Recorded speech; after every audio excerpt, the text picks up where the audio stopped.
Okay, well, good afternoon or good evening, depending upon where you are. My name is Patrick from the Poison Pen Bookstore in Scottsdale, Arizona. And Barbara and I are going to be hosting two of our absolute favorite writers tonight. The occasion is to celebrate the publication of Kathleen Kent's brand new book, Black Wolf. Remarkable book. Can't wait to get into it. Kathleen, as always, was kind enough to sign a bunch of them for us. So I'll put a link in the comments field if you'd like to purchase one of the few remaining ones we have. And we also have, I think, 3 signed copies left of Dan Fesperman's most recent book, Winter Work. And I must say, they make a nice companion set, don't they? I mean, they do, aesthetically. So welcome, both of you. And thanks so much, Dan, for agreeing to do the interview. Thank you, Patrick, and thank you, Barbara, and thanks for the Poison Pen as always. So yeah, Barbara, anything you'd like to add? We're both going to lurk, I think, because we both loved this new book so much. We'll probably pitch in with some questions. I probably should do some kind of a formal introduction for Kathleen, just for yucks. And so I've gone to her website, which any of you, of course, can't naturally do, but here we are. Anyway, she grew up in Texas, but lived in New York for 20 years, began writing full-time, and in 2008 published her first novel, The Heretic's Daughter, down its 12th printing, published in 17 countries. Then she wrote more historical fiction, The Trader's Wife and The Outcast, and she loves historical fiction. Patrick, I think, did you get to know her with The Dime, Patrick? Was that the book that I think it was? And The Burn, which was nominated for an Edgar, the Sue Grafton Memorial Award for a strong female protagonist. Then she wrote The Pledge, published in 2021. And now here we are with Black Wolf, which is a great spy thriller. Patrick was inspired to suggest that fans of Dan Fesperman would really like Black Wolf. Yeah. I'm going to throw in a pitch for Alma Katsu because her upcoming book, Red London, and her previous book in this particular line, because she writes different things, called Red Widow, is amazing. And Alma was actually worked for the CIA. So she has some strong background, and she will be with us on March 12th. So it's really fun to have a kind of cluster. And I think another really fascinating thing, since I am old enough to have lived through the entire cycle, is that we're back in the Cold War. We are back where Russia is really our principal antagonist, again, in spy thrillers, having we cycled through the sandbox, we've cycled through China and Korea and all, but Russia is like the target, which in many ways is difficult for you guys writing, unless you're writing historical, because you have to keep up with what's actually happening in Russia and Ukraine. But fortunately, that doesn't come in. Dan has written his marvelous series, well, not a series, but actually a whole bunch of books, all the way from what was the first book? What I'm trying to remember. Lie in the Dark, set in Bosnia, but during Bosnia. Thank you. I was going back on black on Bosnia, but we've been all around the world with you. Although I don't recall that you've done a book in Asia. Have you had an Asian background? No, unless you can count Pakistan there. A lot of my book in Pakistan and Afghanistan, The Warlord's Son was. Well, I was thinking Southeast Asia. Maybe. Yeah, right. No, not that far. Not that far east. Yeah. Anyway, Eurocentric.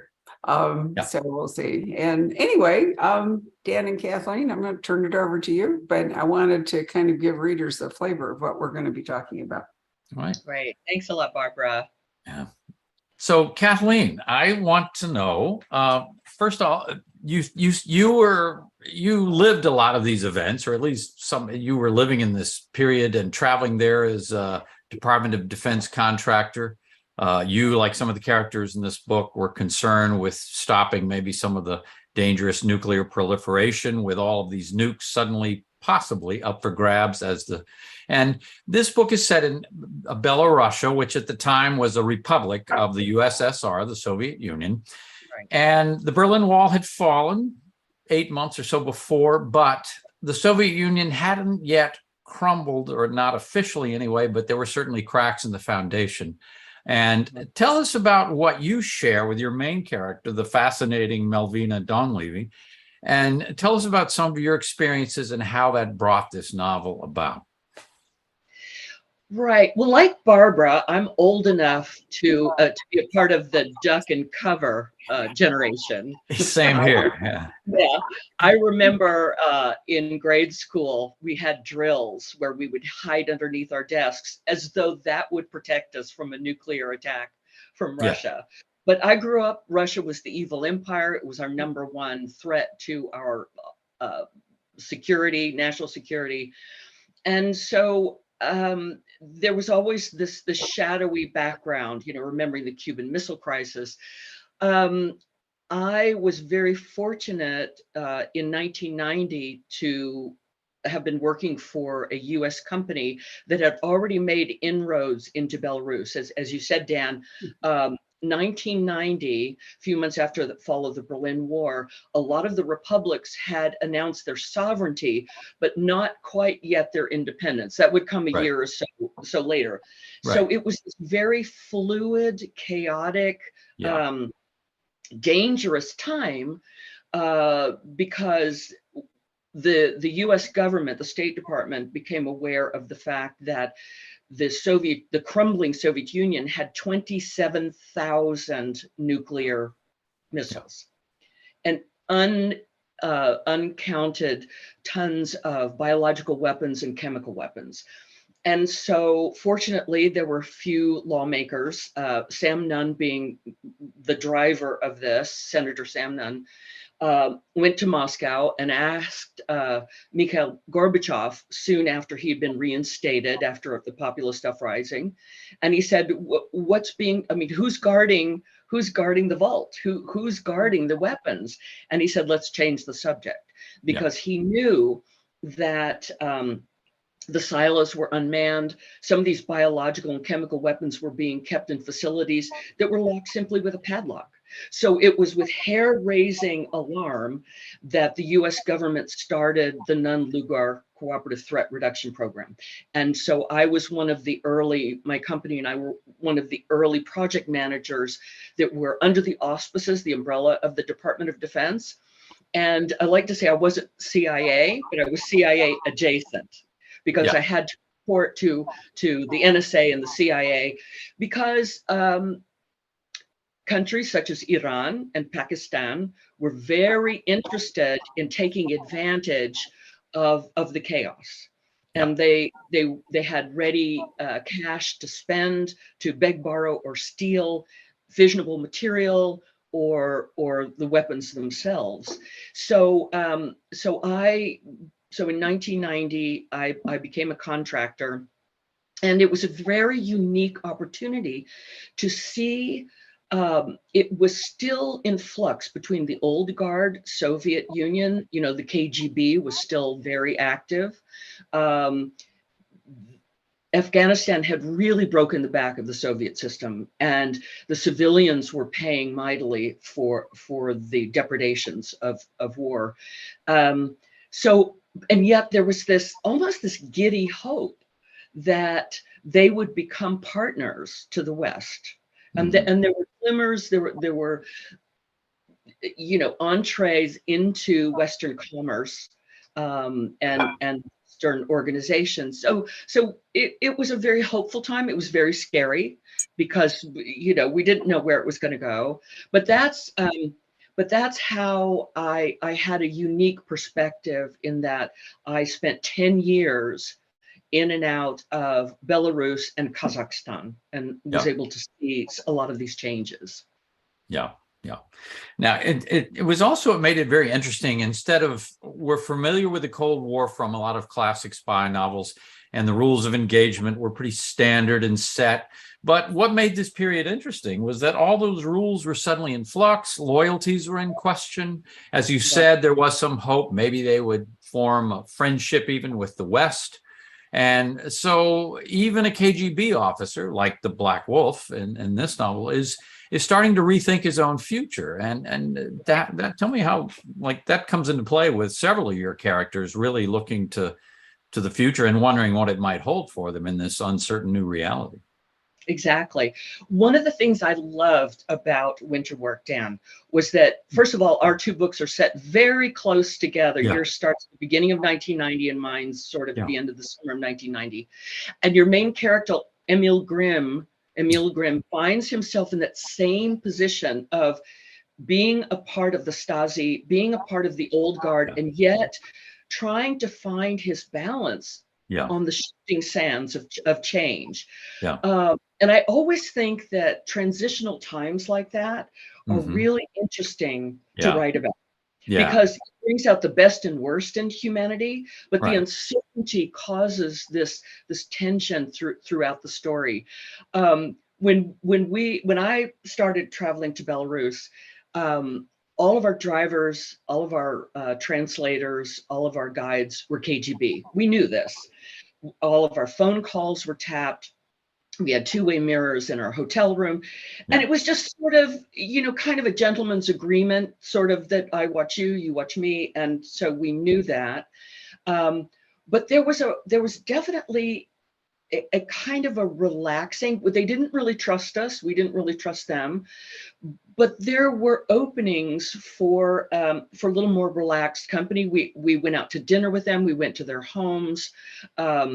I never was inside the Minsk KGB building, but I had dinner with a lot of the officers, and some of the best jokes that I heard were from KGB officers, and Yeah. one of them was the first time I was in Minsk. We were driving in from Minsk to airport, which was a horror show. Outside, it looked very modern and sleek, but inside, no light bulbs, dangling wires. It was a nightmare. But as we're driving into the main part of the city, because so much of Minsk had been destroyed during the Second World War, the Russians used German prisoners of war to rebuild the city.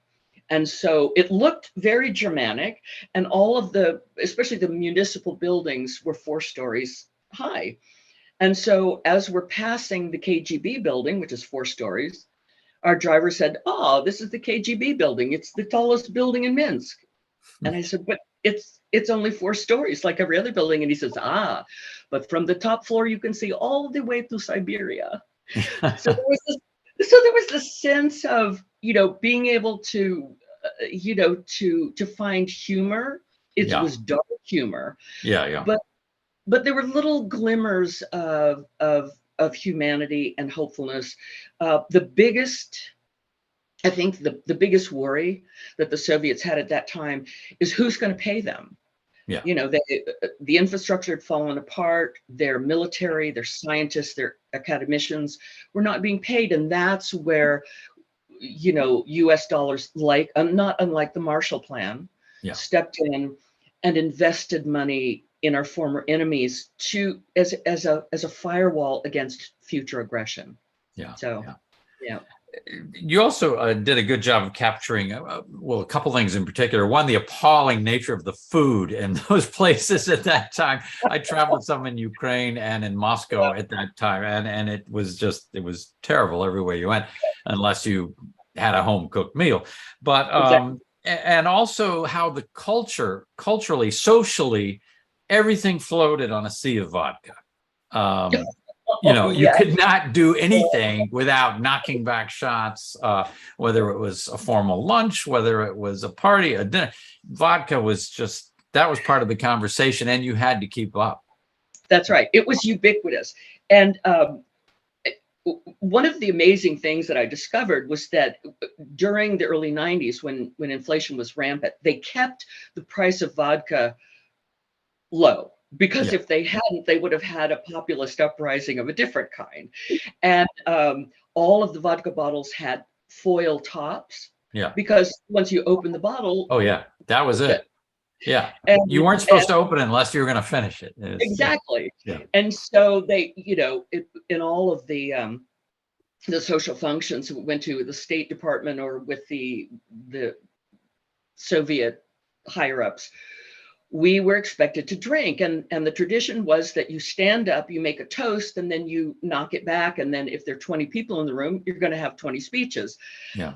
I'm not the biggest drinker, so But I had a colleague that traveled with me quite often, and he was able to kind of sneak. He did kind of sleight of hand and Yeah. slide a little glass of water.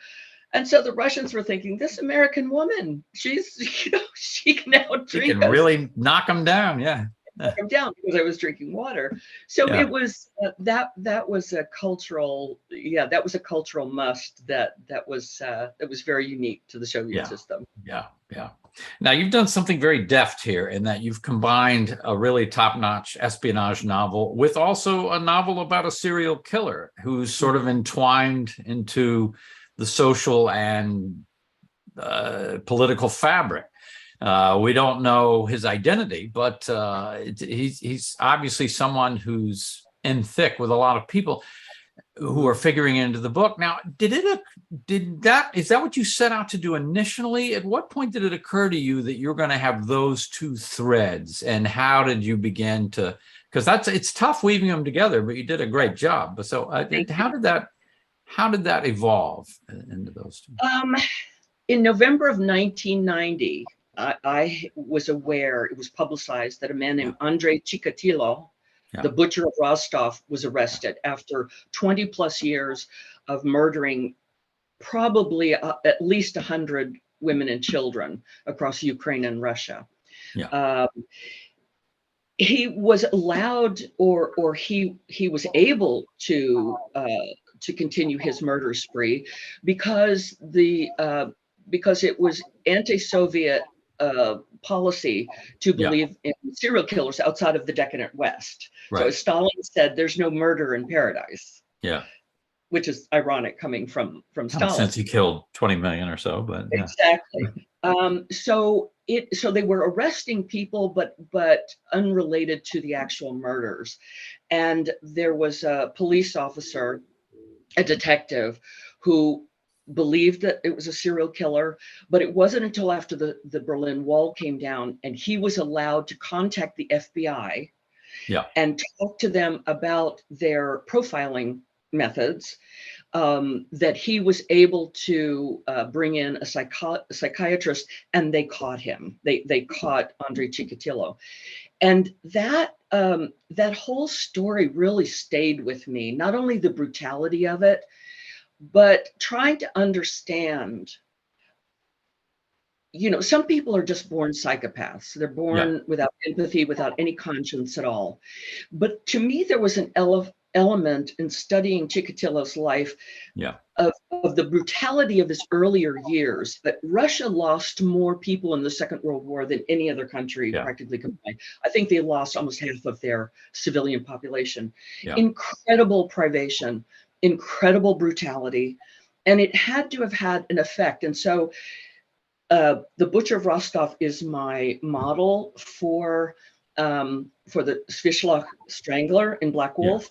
But I wanted to explore, not to excuse, but to explore his path from being a child to being a murderous individual. So that was my model, using Chikatilo as that. And that story never left me. There's a brilliant movie, Citizen X, with Donald Sutherland, Stephen Ray, and Max von Sydow, that does a really good job of chronicling that hunt for him. I think they did a really terrific job of capturing that. So I just, it was something I filed in the back of my mind. And I thought, and it was challenging because a spy novel it's got to be believable and multi-layered. But I thought, why not up the ante? I can play 4-dimensional chess. Well, also, and you did a nice job of using the Black Wolf, the KGB character at the top of the food chain in Belarus and Minsk. And he realizes that there is, as you were just talking about, there is this ideological blind spot in dealing with killers like this because they refuse to believe they exist. And even though he's a very adept investigator and at ferreting out the truth, whether through brutality or other means, he is kind of not very well armed for catching this killer. So, right. That's, Martin Kavalchuk, who is the Black Wolf, the head of the Belarusian KGB, is very he's intelligent, he's cunning, he's brutal, and yet he's a realist, he's a pragmatist, and I think he realizes that there are changes going on societally. Yeah. But first and foremost, he's a patriot. You know, his country first above everything. And I kind of, you know, one of the iconic relationships in crime fiction or horror fiction is the relationship between Hannibal Lecter and Clarice Starling. Yeah. She's young, she's inexperienced, she's given an opportunity by her higher ups to try to you know, to form a relationship with this man. And Hannibal Lecter never changes, you know, Leopard doesn't change his spots, and yet he recognizes her courage and her tenacity. And so there's kind of a respectful bond there. And so I kind of wanted to pay homage to that, even though Melvina is very different from Starling. You know, I recently wrote an essay for Crime Reads called The Only Woman in the Room. And I had spent 10 years with the Commodity Exchange, very few women, almost no women working at the Commodity Exchange. And then 10 years as a civilian contractor, whereas everyone from the DOD and certainly my Soviet colleagues, it was all men. But my father, I had a really, I was very fortunate in that my father growing up, I went hunting with him. He was, you know, he treated me just the same as he did, you know, his sons. But he told me once, he said, there's nothing you can't do that a man can do except lie with a straight face. Yeah. But of course, once you start working with the intelligence, you know that that's not necessarily true. Yeah. That you have to keep a poker face and misdirect or mislead. But I felt, you know, I wanted to give, you know, to highlight a woman who succeeds in a man's world through intelligence and bravery. And let's talk about Melvina Donnelly. She's your main character, and she's working with the CIA, and her special talent is that she's a super recognizer. Right. Which means that a super recognizer was actually not coined to the mid 2000s, but it's it's a real phenomenon. I had in searching for building Melvina's character, I wanted something very unique about her that was kind of a hook. And I read an article in a British paper about a woman named Kelly Hersey, who was hired by the local police constabulary because she was able to pick out, she was given a pre-selected target and picked out hooligans, you know, sports hooligans from thousands of people streaming into a stadium. Her hit rate was close to 100%. Wow. So she was shown a picture and she was shown a video, and she'd be able to say, there, and there are your hooligans. The Scotland Yard caught wind of this, and she was hired by Scotland Yard, and they upped the ante because instead of hooligans, she started pinpointing bank robbers and terrorists and really bad actors. Her hit rate again is close to 100%, and she is a super recognizer. And it's so rare that less than 1% of the world's population has this innate ability. It's not something that you can adopt or perfect. You know, they're little mind tricks to improve our memory, but this is something hardwired into some people. So I thought, well, this is really cool. I thought this would be a great attribute to give to Melvina. And like Kelly Hersey, she first starts with the FBI, and then the CIA gets wind of it, and she's given top secret clearance to recognize 3 Iranian scientists who are in Belarus to gain access to nuclear weapons. So that's her job. Another character who really was fascinating, and then I read at the end that it was based on someone you knew, and that's William Cutler. He was kind of straddling all the worlds. He was an American, but basically born in that part of the world, but an American citizen and living there. And he had his fingers into every pie in town. And he was somewhat mistrusted by everybody, but he was also somewhat trusted by everybody. So he made a great intermediary. And he was based on someone you knew, apparently. Yes.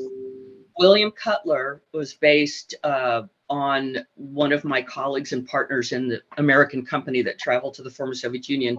His name was William Bigel. And like I write about William Cutler, William Bigel spoke 7 languages.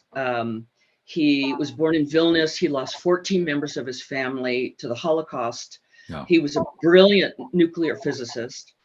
He was a wonderful pianist, and he looked like Santa Claus. You know, he was the least, and he got away with a lot in terms of subterfuge and in terms of misdirection, because he the twinkling blue eyes and the the rosy cheeks, but he was intensely intelligent, ferociously so, and he sort of became my protector in a way. When I traveled to Belarus, I traveled with him quite a bit, and always felt, kind of protected and looked after. And he was always giving me sort of the inside. He could look at somebody and say, "Oh, that's KGB," or "That's," So I wanted to pay homage to William Bigel. He died about 6 or 7 years ago, and he was greatly missed. So I wanted to pay tribute to him, and I thought, what a great representative character. That William Cutler is sort of a go-between between the CIA, but he also has contacts with the Mossad, with Israeli intelligence. Yeah. He has contacts with the scientific community, and he plays this very delicate balance between giving the Soviets, because he's living in Belarus, giving the Soviets just enough to keep them interested, but not giving them everything to gain an advantage over the Americans. So I just had a lot of fun building that character. No, he's a great character.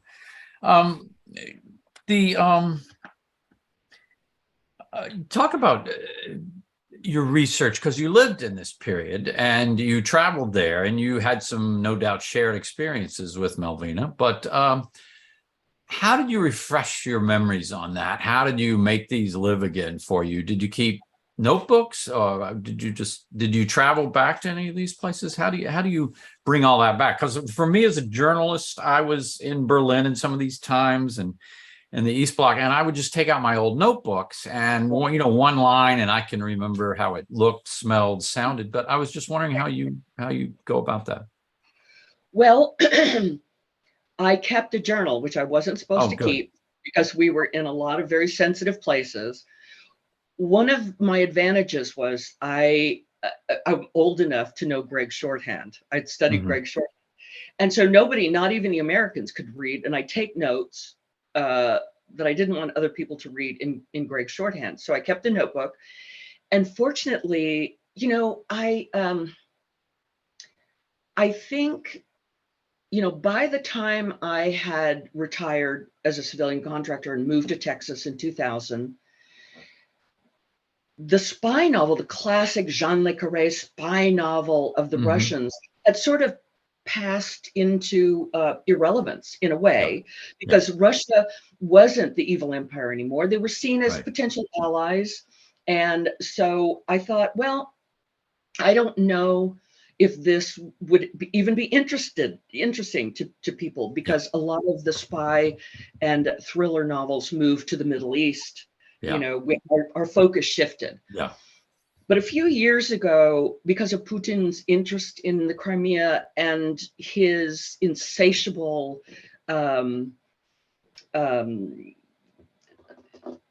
desire to conquer territory, I pulled out the journal and I thought, this may be relevant again. We had, one of my biggest concerns in Belarus was really not the KGB, but the fact that Chernobyl, which had happened in 1986, irradiated over 80% of Belarus. Yeah. So when we were initially shown the maps, the Russian-made maps, it looked like, it was just the exclusion zone. It was just 20% of the country. Yeah. After being in country for a while, the State Department gave us the real maps, which was 80%. So everything that we ate, everything that we, even the air that we breathed, was potentially toxic. Cancer rates skyrocketed. Infant mortality rates grew exponentially. So there was this feeling, this dark cloud of what was going to happen, not, a year from now, but 10 years from now. Yeah. Yeah. And that fear never completely went away. Yeah. But so I sent in the finished manuscript to the publisher a week before Putin invaded Ukraine. And I think it is the 23rd, is it not? Yeah, that's the anniversary. Yeah. We're exactly a year out from the invasion. And one of the first things he did was send troops into Chernobyl. And this was such a horrible deja vu because, it had slept peacefully under its concrete, in its concrete coffin. And I thought, well, that's one thing we're not going to have to worry about again. Yeah. But there were great concerns that it would have another nuclear event. Then he withdraws 1,000 troops back through the exclusion zone with no protective gear. Right. And they were digging around in the soil and digging around in the soil. So there's a good chance that there are going to be 1,000 Russians, if they've survived the fighting, are going to have consequences to this. Yeah. Yeah. So it was really a horrible deja vu that I don't know if I consciously knew when I was writing the book that it was going to be as aggressive as he turned out to be, but I had a sense that there were going to be problems with Russia. And unfortunately, like Barbara said, we've come full circle again. Problems, radiation, problems with Putin. It was pretty scary. Yeah, it brings a couple of things to mind. I remember when I was writing Winter Work, I thought, well, some of the villains in it are Russian. And I thought, well, is this going to be passé? And I even had a throwaway reference to Putin because he was a KGB officer in Dresden at the time the wall came down and was appalled by what they let happen. But I also remember when I was traveling in Poland at that time, you would see in rural Poland, a certain time of year, you'd see mushroom salesmen by the side of the road everywhere out of the forest. And I remember being cautioned. It's like a lot of that dirt, even in Poland, got radioactive fallout, and the last thing you want to be eating is a mushroom. So and that's one of the greatest traditions of the Russian people, are to go mushroom. I mean, they make entire, fetes and festivals out of it. But by the very nature of its construction, it absorbs radiation. So exactly. When we were there, you'd have to test it for radiation, and most of them were irradiated. So, were you carrying a dosimeter around there? Oh yes. We had pocket dosimeters the whole time that we were there. Okay. And there were elevated where we were. I wasn't in Ukraine, and we were north of the exclusion zone. Right. But there were elevated exposures to radiation, and we were assured that it wasn't any more than an X-ray. But if you're getting an X-ray's worth of radiation every week, and I'm in and out of country for 10 years, it caused some concern. I'm sure. But it was just, it was sort of, it was such a fascinating time. And I always felt very fortunate to be witness to that, that we were doing something, we were turning swords to plowshares. And I was also in a place that was totally exotic to me. It was a fascinating place. Tell me about the worst food you had during that time. So, unless you were invited to someone's dasha, or they had just returned from their dasha where they could, during the summer or early fall when they dug up their vegetables, it was mostly canned or root vegetables. Everything was, meat that was fried, a lot of A lot of potatoes, grease. a lot of grease, a lot of potatoes, a lot of heavy cream, a lot of mushrooms. Yeah. One of the characters in Black Wolf, one of the young CIA agents, is a man named Benjamin Worthington Franklin, and he's an African American man, and he's based on a real CIA agent that traveled with us. He was from the State Department, and I felt so sorry for him because he was a vegetarian, first of all. Yeah. And the poor guy almost starved to death. We were there in November. He was wearing a kind of a light trench coat, almost froze to death. And I never understood. He was very, very intelligent. He did speak Russian, but the Russians' response to him was as though he was an alien, that it, and why they sent someone to do a clandestine job that was going to be, that was going to stand out as though he glowed from the inside out. So, but we formed a friendship, and he was a lovely guy. And so I put his character into one of the fictional characters in the book. It's interesting. It reminded me, his experiences reminded me the time I was in Moscow with some coworkers, and a couple of them were African American, and our host put us up with locals in Moscow who had really had nothing to do with our host or with us. So they had kind of signed up to host these American journalists. And I remember I was at an apartment with a guy, our host was named Anatoly Smirnov, and he was a heavy drinker, and he got all of us. And of course, Anatoly comes in late at night when we were trying to get to sleep, and he went up to my friends, Jerry and Bob, both African-American, and he was basically staring at them as they lay in bed. He was staring at their faces as if they had no consciousness of this, from about a foot away. And he didn't speak English. We were talking to each other. And I remember, Jerry saying something like, "I'm going to F him up," or something like that. Cause it was like, what is this guy doing? And it was the most bizarre thing. It was like you said, they were treated as exotic animals. They just had no experience with people of color. It was a bizarre thing. Everywhere we went, that happened. So there's such a wide cultural divide. And it's some things were overt and some things were more nuanced. For example, when we would go into these military facilities to start the deconstruction or the retooling for civilian use, they had no comparative word in Russian for quality control.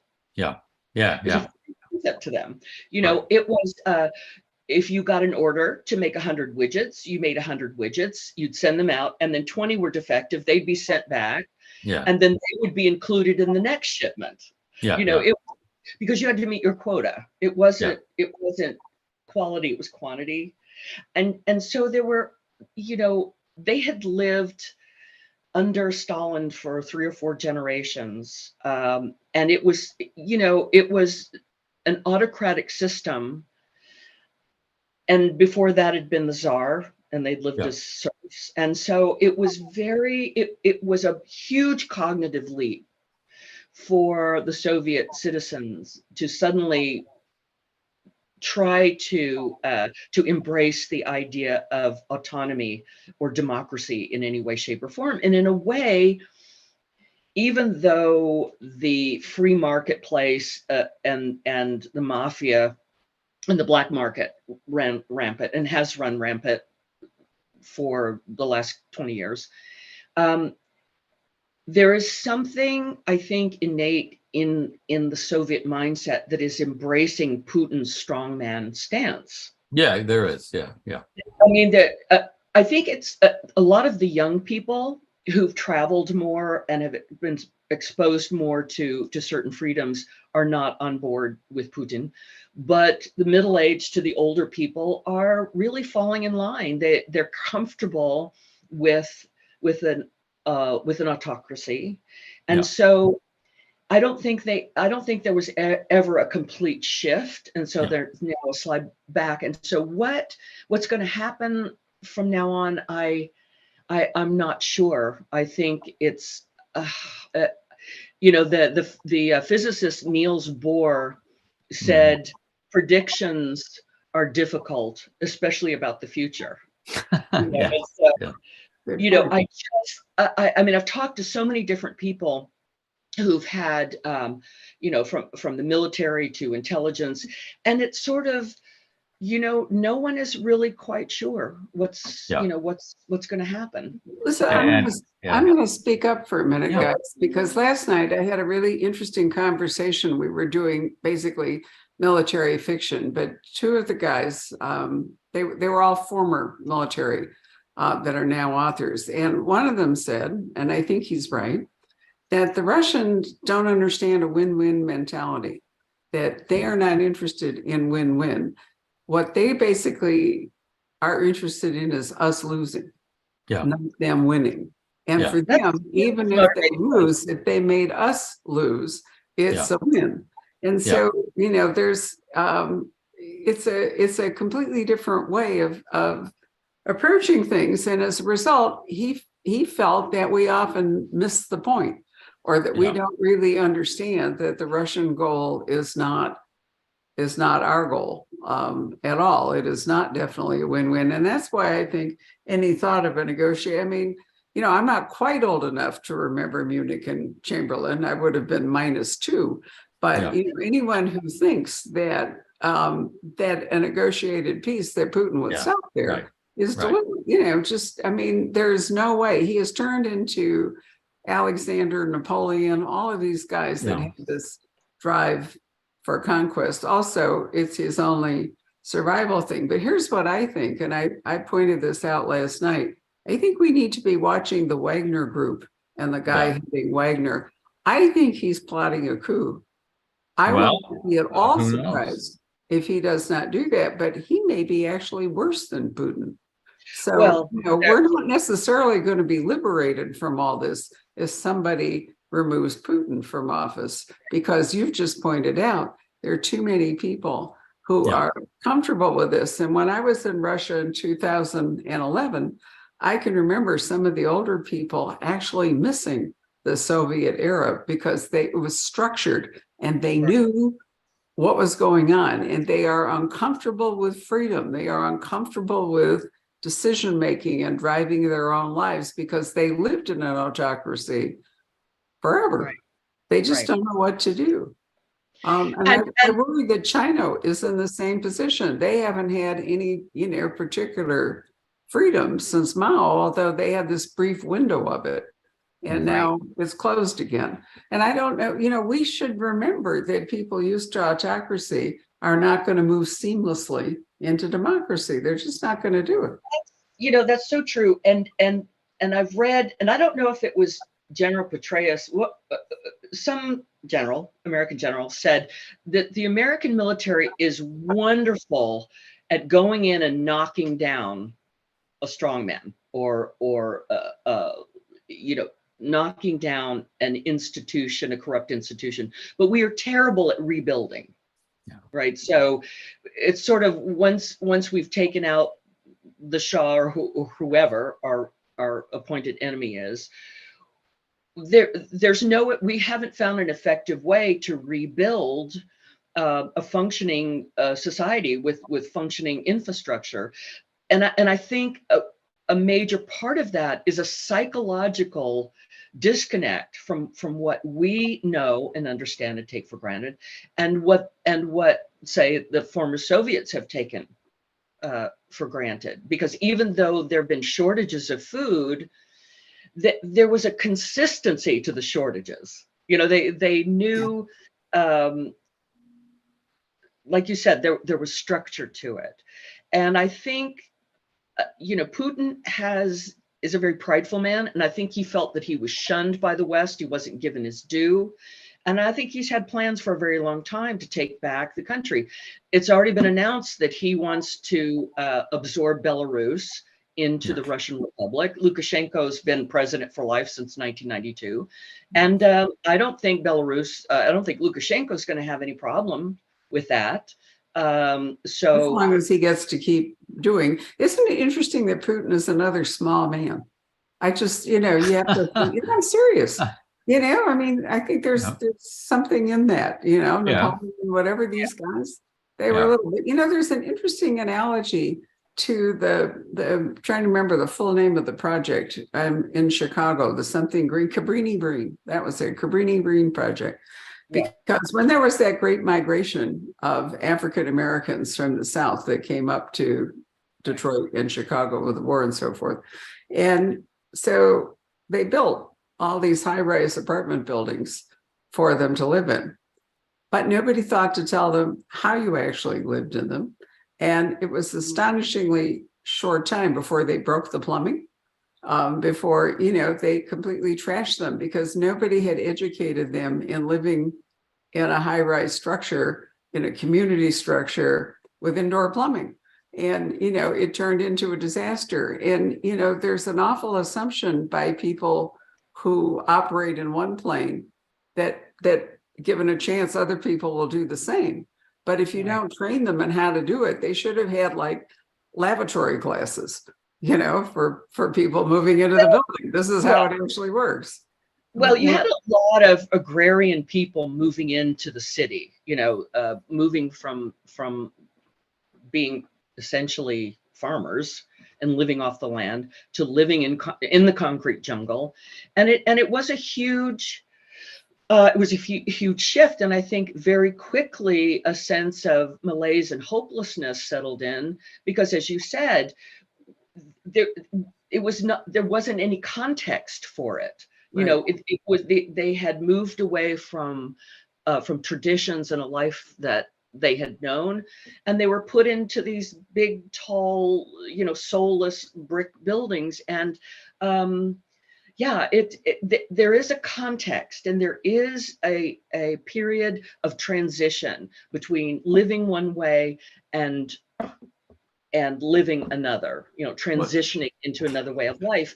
And that takes generations sometimes. Yeah. And you're talking about the strongman mentality in Russia. I mean, that was true in a lot of the East Bloc. I remember when in the former Yugoslavia, when Milosevic was running for office, and there were all these upstart characters and reformists who ran against him. And one of them was out campaigning, and he gave a speech to a group of people, and someone came up to him afterwards, and he says, "I agree with everything you said, and I think you're great." And he says, "So you're going to vote for me?" He goes, No. But if you show me you can take power too, then I'll vote for you." And it was basically, no, that's not how this works. But he wanted to see if this guy was strong enough to take power, then he would vote for him. But he just couldn't get the idea that, no, it was up to you and all your neighbors.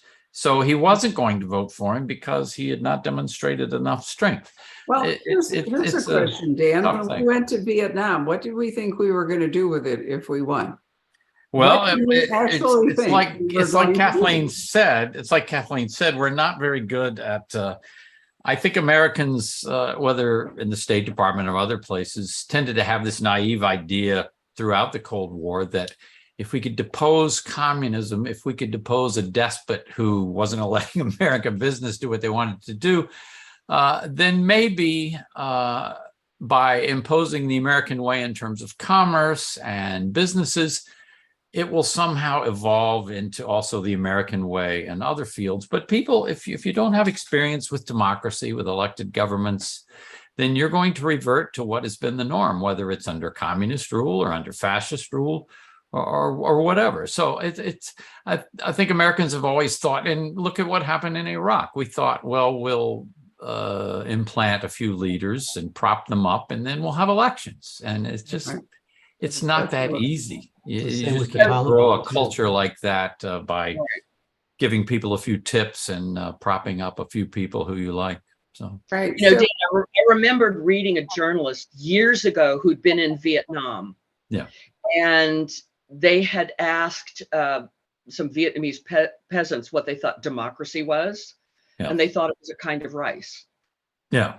When you're living a subsistence existence and your only thought is to how you're going to feed your family in your next meal, democracy is a very esoteric concept.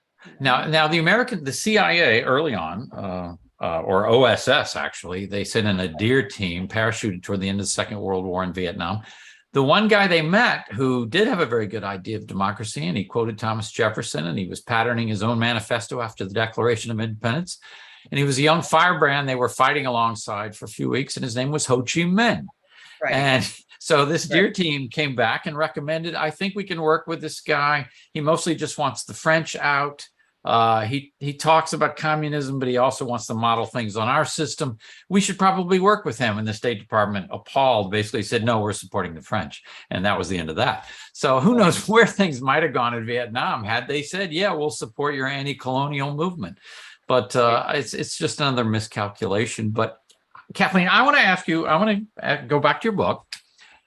And I want to ask you about, because as I was getting toward the end, I got the feeling we're going to see more of Melvina.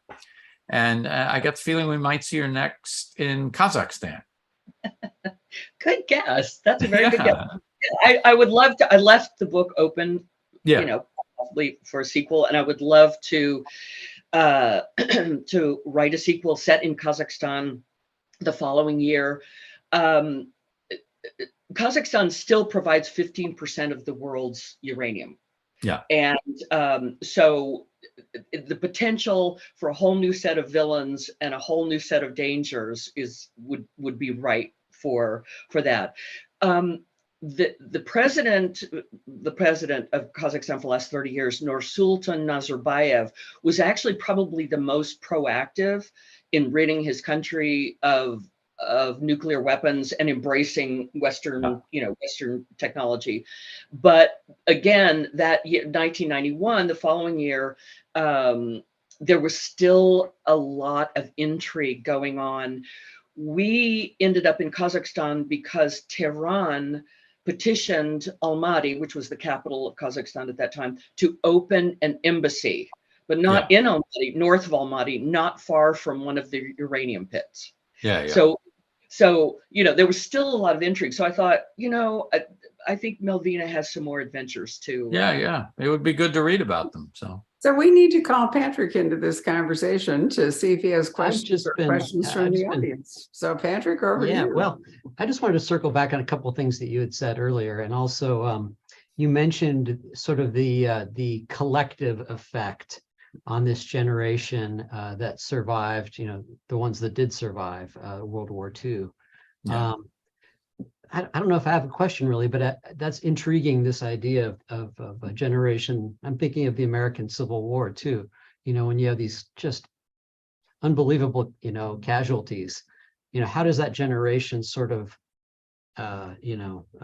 absorb that sort of psychic trauma, the effect of it going forward? Any thoughts on? I think, Dan, I'd love for you to talk more about your main character, Emil Grimm, because he came up the ranks of Stasi, and what in your mind was his experience in the Second World War?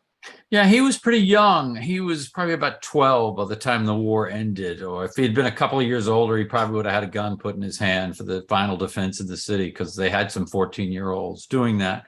Right. But he was mostly, surviving in basements during air raids, and they would tunnel between the houses and whatnot in case the house above collapsed or burned.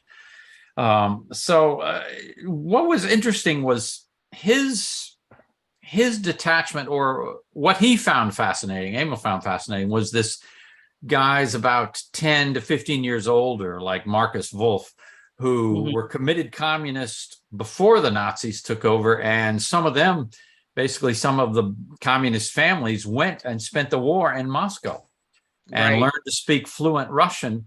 And so they came back, and it was strange in Berlin, because for Berlin, all of the women in Berlin, the percentage of women in Berlin who were raped by Russian soldiers at the end of the war when they were occupied was so mind-boggling high that it's amazing that Russia was able to actually instill any kind of loyalty to the communist system, largely because of what they had unleashed on the population there.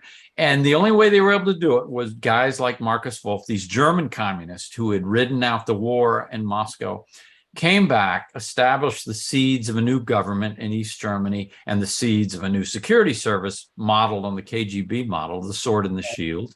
They even had the same slogan. Right. So Emil's experience, I think, was more probably of mistrusting the Russians implicitly, but realizing these are the people we're working with, and I will trust them because I trust my boss, Marcus Wolf, and these other people who brought us up from scratch. So, Right. yeah. I love also, you know, you had a young CIA agent, Claire, who's partnered with Clark Bauckham, the old guard. Yeah. And he kind of reminded me of a Michael Gambon character. Yeah. Of a shabby dignity to him. And I just really, I loved the way you captured the disarray, the disintegration of, you know, of a society and people who were very loyal to the Stasi or the KGB now are left to fend for themselves. And do they go west? Do they go east? You know, where are they going to go? So that was really fascinating. Yeah. And what is interesting in both these books is that whether it's nuclear secrets or whether it's, you know, identities of spies, secrets have their own half-life. I mean, whether it's, you know, it's almost like they're radioactive too. And so what was suddenly up for grabs in a lot of these places, whether the KGB local branch was questioning its own loyalty to Moscow, or whether, say, in the case of Berlin, where suddenly all of these Stasi guys were out of a job and looking to land safely, all of these secrets suddenly still had a half-life and they had a value. And some people wanted to cash in on them while they still had this half-life before they kind of, you know, turned to lead. But exactly. It's fascinating stuff when you look at the secrets of spies. They might suddenly seem irrelevant, but they're still going to be valuable to a lot of people. Right. You know, Dan, that I just wrote that down. Secrets have their own half-life. Yeah, don't steal that line because that's a hell of an opening line. I just used it in something I'm writing the other day. So that's good. Kathleen, can I ask you just one quick question? One of the things about that was so fascinating about Mel's, you know, her talents, as a super recognizer, was that at the end of the day, she had to go through this process almost of detoxing, you know, all the faces that she saw during the day. Can you talk a little bit about that? Yeah, that was for dramatic effect. I've been in contact with Kelly Hersey, the super recognizer, and her at one time boss, Mike Neville, who's a detective chief inspector of Scotland Yard, and they both laughed when I told them about this ritual, because she said, I never get headaches, and I don't have to do you know, I don't have to do any kind of deprogramming. I put that in there as a flight of fancy to add some tension to kind of make this her attributes, her talent, a little bit dangerous to herself, that she had to go through this ritual to diffuse sort of the tension, the neuronal tension. But you know, I made it up so that it would, if she wasn't able to do the ritual, it would have disastrous consequences for her. Yeah. And it certainly raised the stakes when she was under interrogation and in detention in places like that. Yeah. Right. Let's see. So some of the questions that have come in. Bruce would like to know, let's see, Kathleen, given that you knew the Soviet Union at its end and you've seen Russia now, which do you see as being more dangerous?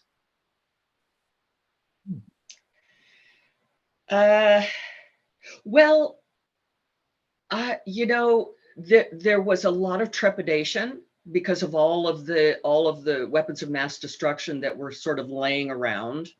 But there was a sense that because the Americans were there on the ground and Western Europeans, we kind of knew more of what was going on. Although Russia was not completely honest, was never completely honest in the way that they were going to destroy biochemical weapons or nuclear weapons. They fudged a lot, and we kind of knew that, but we still had entree. We don't really know what Putin's up to. We know that he's not doing very well in Ukraine, that his forces are in disarray. But I don't know. There's still the open question of, is he willing to use limited nuclear strikes? I don't know. It feels more dangerous now, but only because I'm not there. Maybe being there gave me the false sense of security that we were actually getting something done. It's amazing. It's been a whole year today. Yeah. I Yeah. know. Wow. I know. Yeah. And he's effectively destroying, just like World War I destroyed a generation of young British men. He's basically destroying a whole generation of men for no purpose. And, that's going to have very long-term consequences for Russia. I think he can't afford to lose at this point because of the damage that he's done. The deaths that he's caused, the economic damage, he's driven out Western business, whatever. I don't think he can turn back. But Well, also, yeah, a lot of bright young men are leaving the country too, because they fear that there may be more conscription, and they're voting with their feet. I mean, they are getting out in droves. There's a huge brain drain, which is, is. kind of analogous to what happened in China with the Cultural Revolution, is that China lost a lot of its, superior brain power and all over that policy. But I think Putin's basically backed himself into a place where he really can't get out of it. Anybody who thinks there can be a negotiated peace, I think, is delusional. It's interesting you mentioned brain drain, because wasn't Kathleen, maybe you know this, there was also some concern in 90 about Soviet nuclear talent, the scientists possibly going elsewhere to the highest bidder. Like you already had the Scottish guy. What was his name? You mentioned him in the book. Not Scottish, but the Canadian. Canadian.